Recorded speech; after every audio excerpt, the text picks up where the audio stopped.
ഇന്ന് നമ്മൾ ഉണ്ടാക്കാൻ പോകുന്നത് വളരെ എളുപ്പത്തിലും രുചികരവുമായ ഒരു ചിക്കൻ ഫ്രൈ ആണ്. അതിന് വേണ്ടിയിട്ട് ഞാൻ 1/2 കിലോ ചിക്കൻ കഴുകി വൃത്തിയാക്കി ഈ വലുപ്പത്തിൽ കട്ട് ചെയ്ത് വെച്ചിട്ടുണ്ട്. ചിക്കൻ കഴുകി വെക്കുമ്പോൾ നമ്മൾ കൈ കൊണ്ട് നന്നായിട്ട് ആ ചിക്കൻ ഒന്ന് പിഴിഞ്ഞ് അതിനകത്ത് വെള്ളം കളഞ്ഞു വെക്കാൻ ശ്രദ്ധിക്കണം. ആദ്യം നമുക്ക് ഈ ചിക്കൻ ഒന്ന് മസാലയൊക്കെ ചേർത്ത് വയ്ക്കാം.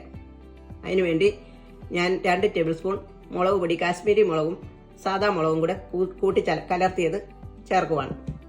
1.5 table spoon garam masala, 1 table spoon കുരുമുളക് പൊടി, 1/2 ടീസ്പൂൺ മഞ്ഞൾപ്പൊടി, 2 ടേബിൾ സ്പൂൺ ഇഞ്ചിയും വെളുത്തുള്ളിയും ചതച്ചത്, 1 ടീസ്പൂൺ പെരിഞ്ജീരകം, 1 ടേബിൾ സ്പൂൺ ഉപ്പ്, 1/2 ടേബിൾ സ്പൂൺ നാരങ്ങാനീര്. ഇനി നമുക്കിതെല്ലാം കൂടെ ചിക്കനിലൊന്ന് പുരട്ടി വെക്കാം. അപ്പോൾ നമ്മൾ ചിക്കനിൽ ഇതെല്ലാം നന്നായിട്ട് യോജിപ്പിച്ചിട്ടുണ്ട്. ഒരു 3 മണിക്കൂറോളം ഇതിവിടെ ഇരിക്കട്ടെ. ഈ മസാലയെല്ലാം ഈ ചിക്കനിലെല്ലാം ഒന്ന് പിടിക്കട്ടെ. അപ്പോൾ നമ്മുടെ ചിക്കൻ മസാല തേച്ച് വെച്ചിട്ട് ഒരു 3 മണിക്കൂറോളം ആയിട്ടുണ്ട് കേട്ടോ. ഇനി നമുക്കത് ഒരു പാനിനകത്ത് വറുത്തെടുക്കാം. അതിനുവേണ്ടി ആവശ്യമായ എണ്ണ ഒഴിച്ചു കൊടുക്കുക. ചിക്കൻ ഒന്ന് പകുതി മുങ്ങിക്കിടക്കുന്ന രീതിയിൽ എണ്ണ ഒഴിച്ചു കൊടുത്താൽ മതി. ചിക്കൻ മുഴുവൻ മുങ്ങിക്കിടക്കുന്ന രീതിയിൽ എണ്ണ ഒഴിച്ചു കൊടുത്തിട്ട് എണ്ണയൊന്നും വേസ്റ്റാക്കി കളയണ്ട. അപ്പം നമ്മുടെ എണ്ണ നന്നായിട്ട് ചൂടായിട്ടുണ്ട്. ഇതിലേക്ക് നമുക്ക് ചിക്കൻ പതിയെ ഇട്ട് കൊടുക്കാം.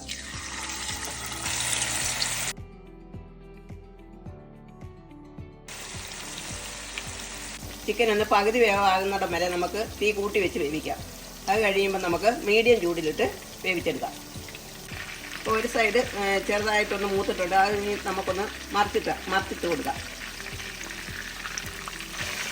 പകുതി വേവേ ആയിട്ടുള്ളൂ. നമ്മളിത് മറിച്ചിട്ട് കൊടുക്കുക.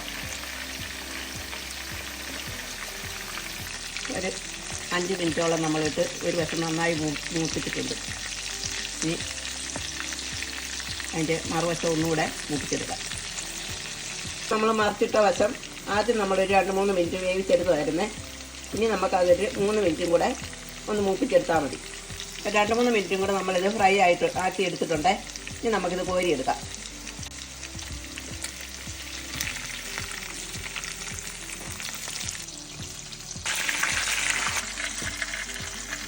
നമ്മൾ ചിക്കൻ ഇവിടെ ഫ്രൈ ചെയ്ത് വെച്ചിട്ടുണ്ട്. ഇതൊരു 10-20 മിനിറ്റ് കൊണ്ട് എളുപ്പത്തിൽ ചെയ്യാവുന്ന രീതിയിലാണ് ഞാനിവിടെ ഫ്രൈ ചെയ്തിരിക്കുന്നത്. ഇതുപോലെ എല്ലാവരും ഒന്ന് ചെയ്ത് നോക്കിയിട്ട് ഇഷ്ടപ്പെട്ടെങ്കിൽ ഞങ്ങൾക്കൊന്ന് ലൈക്ക് ചെയ്യണം, സപ്പോർട്ട് ചെയ്യണം.